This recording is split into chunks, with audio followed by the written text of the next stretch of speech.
as with other areas of a company's financial statements, it's important to take a step back and to ask yourself, is this company healthy? Is it sick? Are there areas for improvement? And owner's equity really is no different. So there are a number of metrics we could certainly apply to try to make some of those decisions and assessments. But I want to take a look at 4 specific metrics that I think could be useful as you look at owner's equity of a company. And one of the most common here is return on common stockholders' equity. Now notice I say return on common stockholders' equity, because if you recall, and if you go back and look at my discussions on preferred stock, preferred shareholders are in line before the common shareholders to receive dividends. So in other words, if there's going to be a dividend and the preferred shareholders have a dividend preference, then those are dividends that are not available to the common shareholder. That's why we have to subtract dividends over here, and that's also why we are dividing by average common stockholders' equity, not total stockholders' equity, right?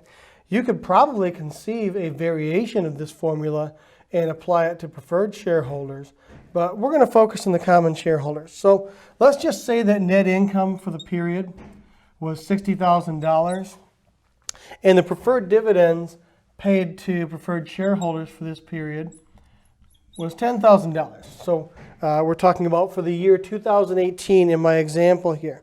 Now, when we get to average stockholders' equity, what you want to do is take the beginning plus the ending divided by 2, okay, to get a simple average. So at 12/31/2017, remember anything in the balance sheet is always as of a particular point in time.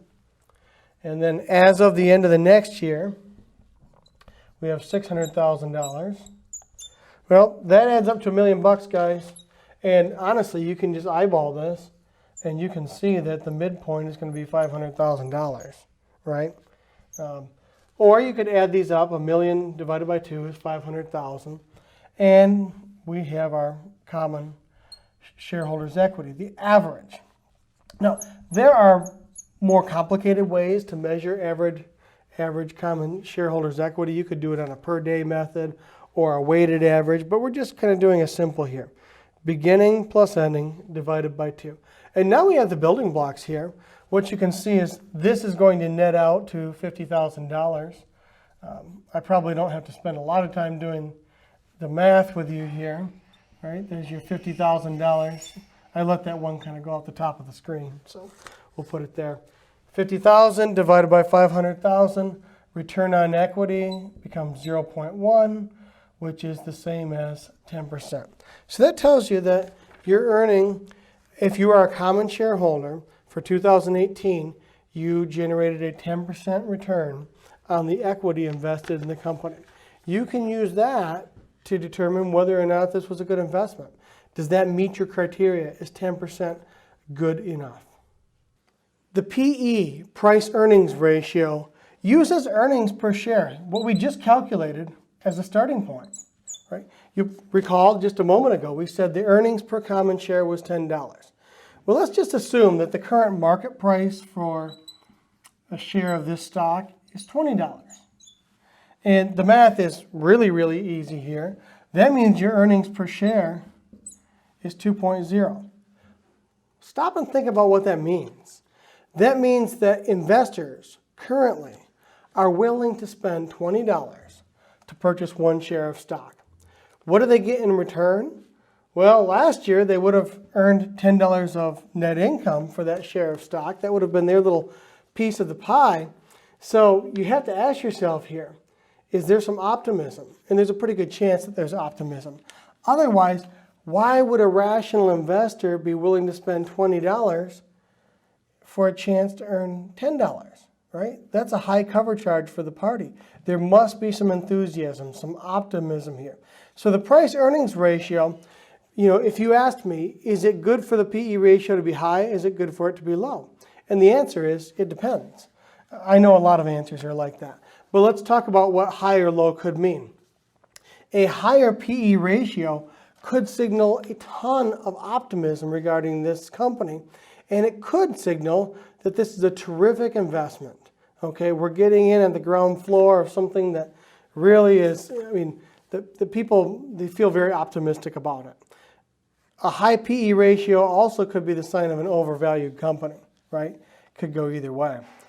A low PE ratio, now that could really signal that the investing community does not have a good feeling about this entity, right? We're only willing to spend pennies on the dollar for whatever earnings per share.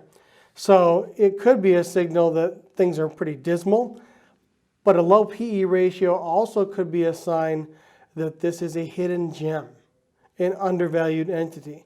So you don't want to take a look at the PE ratio by itself. It's a tool. It's one arrow in your quiver as you're trying to decide whether or not this company is healthy or sick, whether it's a good investment, whether it's a good risk or not. Continuing with that same fact pattern when we looked at return on equity, let's look at earnings per common share. Now, called EPS, earnings per share, but just like with the return on equity, it was really a return on common stockholders' equity. This is earnings per common share. Where we're going with this is we're trying to see how big your slice of the pie is if you're a common shareholder. So just like we saw with the return on equity, we start with the net income generated for 2018, but we have to subtract those preferred dividends, just like we did a few minutes ago, because the reality is these dividends are not available. They were not available to the common shareholders.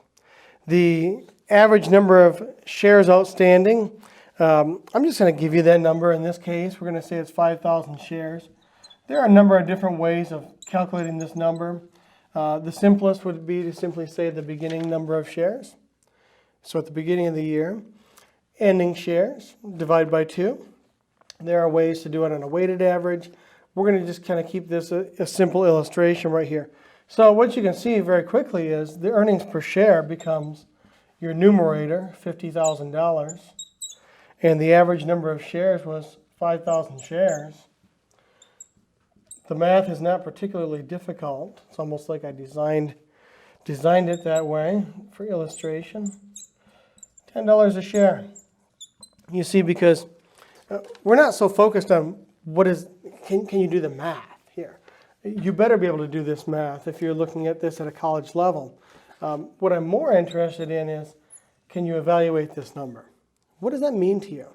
Well, what that means is, if you were a common shareholder, then for every share you owned, $10 of the earnings, of the net income during 2018 belonged to you.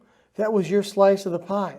So it does give you some indication, if you were a shareholder, what could you expect is potential return to you based upon the company's performance for a particular year. It's really divvying up the pie. And finally, let's look at the debt to equity ratio. This really helps us measure the solvency of a company. Assume that at a particular balance sheet date, okay, so at the end of a fiscal year, I guess it wouldn't have to be the end of a particular year. It could be really at any point in time. It could be in the middle of a fiscal year. But most commonly measured at the end of a company's financial year. Let's say that the total liabilities were $400,000. And notice that's total liabilities. That's current, it's non-current, all combined. And the stockholders' equity is $600,000. What we can see here is the debt to equity ratio comes out. Well, it's 2/3. You can see that's 2/3 right there, 0.67. So what does that mean for us? That means that there were 67 cents of debt for every dollar of stockholders' equity. Now, with the debt to equity ratio, what I will say is lower is safer.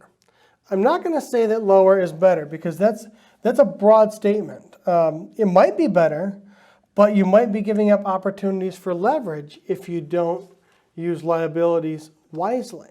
Okay, so you definitely, as a business owner, need to control the usage of debt. You need to do that as an individual too. Okay, don't buy more house and more car than you can afford. In a business setting, you want to make sure that you only use the level of liabilities that you really think is necessary and healthy for your company. So lower is definitely safer. because of the lack of flexibility that we can see when it comes to lenders requesting repayment. But you want to make sure that you also exercise an appropriate level of financial leverage. So you really need to take this particular metric and look at it in concert with other metrics that you're using to analyze the company's solvency. Solvency, as a reminder, is the long-term health of a company. When I look at financial analysis, I like to put it into 3 buckets: profitability, liquidity, which looks at the short-term health, and solvency, which looks at the long-term health. Now, we've just looked at 4 metrics for owner's equity. That is not an exhaustive list, but they are 4 of some of the more common metrics. Hopefully you find those useful, and if you want more, I can guarantee you a very quick internet search or open up your textbook. There are plenty of other metrics that you can use as part of your assessment of a company's owner's equity.